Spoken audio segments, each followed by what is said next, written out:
All religion begins with revelation. The word itself comes from the Latin revelare, which means literally to lift the veil or to pull the veil back. Or the word apocalypse in Greek, which is translated as revelation in English, means the same thing.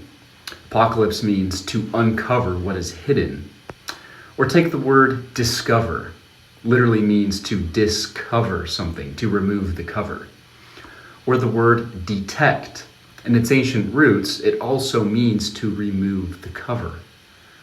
Even the word truth in Greek, used in the Bible, which is aletheia, means not hidden or covered.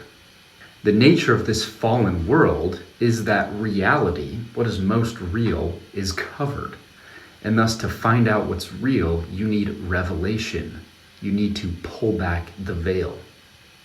But instead of seeking to discover what's real, literally to remove the covering off of what hides reality, we do the exact opposite. We invest in things. We invest in this world. Invest literally means to cover or clothe with vestments. But instead of seeking to pull back the veil, revelation, we spend all our lives actually covering what's real through our investments, literally our coverings. Think of Adam and Eve. Once they're banished from paradise and awake, they realize that they're naked. That's the raw truth. And they immediately set out to cover themselves.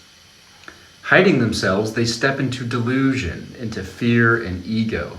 Religion's call is the reverse, to uncover, to stand before God as you truly are. To discover the truth, you must discover. To receive revelation, you must pull back the covering. That's what the word means. The exact opposite instinct which we have as mortal beings, because no one wants to be naked. Early Christians were actually baptized without clothing, symbolizing a return to this unhidden state, aletheia in Greek. Christ says you must be born again, a new birth, stripped of false coverings, the fig leaves of self-protection. Just as you were given life from the womb in the beginning, you must return to the womb to be given spiritual life. And while in the womb, you were connected to the source of life by the navel in the center of your body, the first and literal sacred center.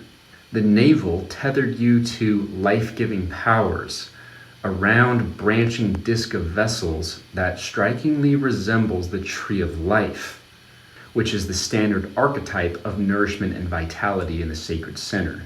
Similarly, spiritual life or rebirth also begins when you stand naked, uncovered and unhidden, which is aletheia or truth, and when you are like an infant tethered to the life-giving source, the sacred center, the tree of life. This is why the ancients spoke of the navel, not just of a body, but of the world itself. The Hebrew Bible calls Jerusalem the Tabur Haaretz, the navel of the earth. Rabbinic tradition also says that the foundation stone in the temple, in the Holy of Holies, was the umbilicus mundi, the world's navel, the first point of creation from which everything spread. The Greeks too had a cosmic navel at Delphi, marking the sacred center where life begins. They had a stone marking it called the omphalos, which literally means belly button. This marked the meeting point of heaven and earth and stood in Apollo's sanctuary beside the oracle, the place where mortals sought hidden knowledge. The Greeks believed that the omphalos marked the spot where communication with the divine pierced the ordinary world.